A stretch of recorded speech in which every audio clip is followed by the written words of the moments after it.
Hello, this is Lorraine, and welcome to Healthy Living, Spirit, Soul, and Body.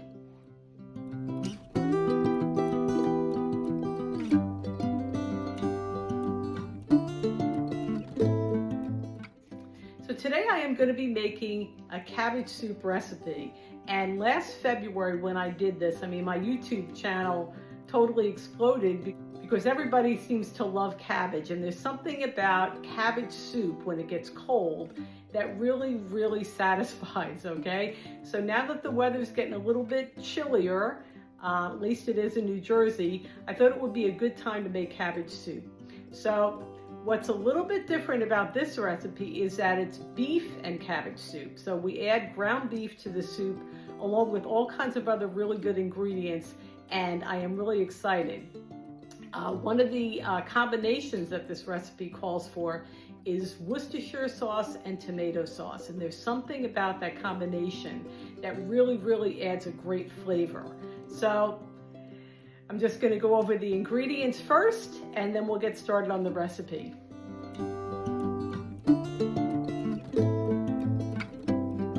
So the first thing you want to add is 1 pound of ground beef. Beef I'm using today is 90% lean, but if you can, they actually do sell 93% lean. So whatever you can get, the leaner the better.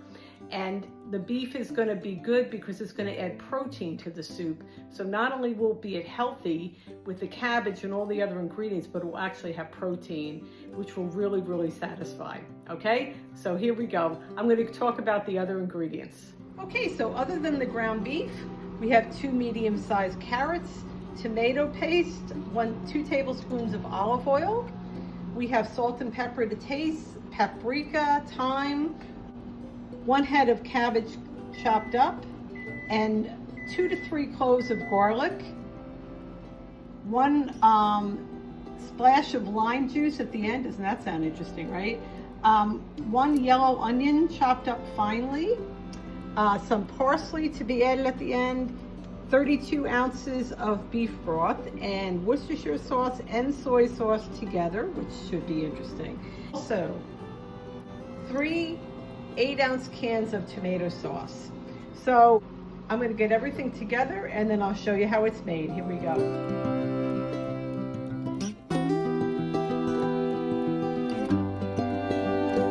Okay, so the first thing we're going to do is we're going to brown up the ground beef. So I added about 2 tablespoons of olive oil along with the beef, which is what the recipe calls for. And once this is brown, I'm going to add some salt and pepper, and we're going to add some spices. So I just wanted to mention, as I'm browning up the ground beef, is that one thing that's good to do when you're making a recipe like this is make all the preparations beforehand. More convenient, you can make sure that you're doing everything right, you're not missing any steps, etc. Okay, so the ground beef is pretty much done. I'm going to let it cook for maybe another minute because the recipe calls for you to really almost overcook the ground beef, okay? So I'm going to let it cook a little bit more. While I'm waiting, I'm going to add some salt and pepper to taste.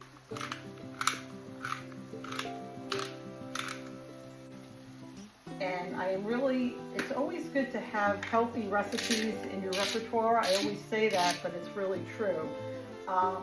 You want to have them ready, so that way if you don't know what you're going to be cooking for the following week, etc., you can say, oh, I can make this, and then you have at least one recipe in your week that you can make that is healthy. At this point, I'm going to add 1 tablespoon of tomato paste.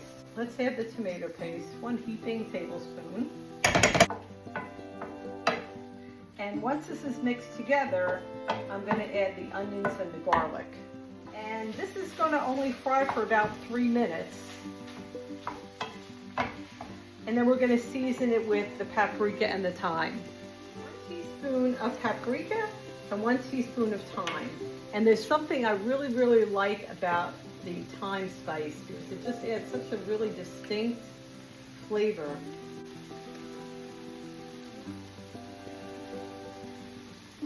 Okay, and let's mix it up. Next, we're going to add 1 tablespoon of Worcestershire sauce. and then 1 teaspoon of the soy sauce.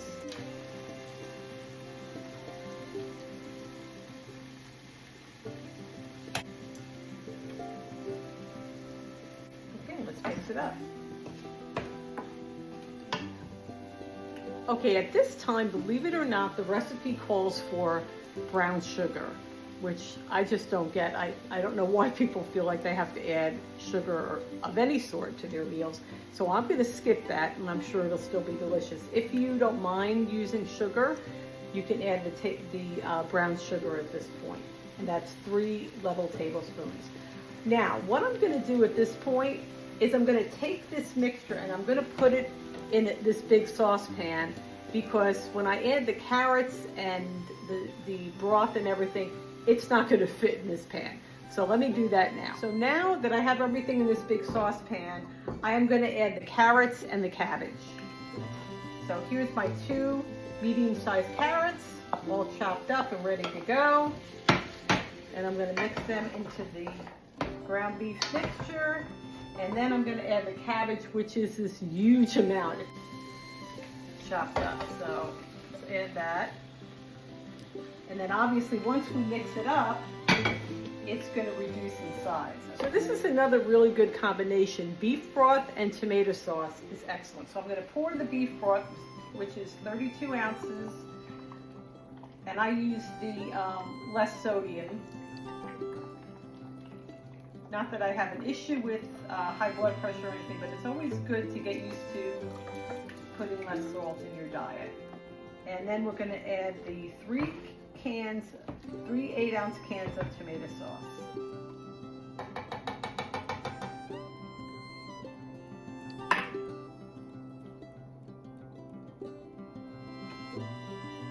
And let's stir that up. Now, it may look a little bit on the thick side at this point, but the cabbage is a kind of vegetable that once it diminishes, it's going to release a lot of liquid. So now that all the ingredients are in the cabbage soup, we're going to bring it to a boil, and then we're going to let it simmer for about 25 to 30 minutes uncovered. Now, they say uncovered. This soup really looks a little bit too thick for me, almost like a stew. So what I'm going to do is I'm going to cover it for about 10 minutes, and then I'll take the cover off and let it cook the rest of the time uncovered. Okay?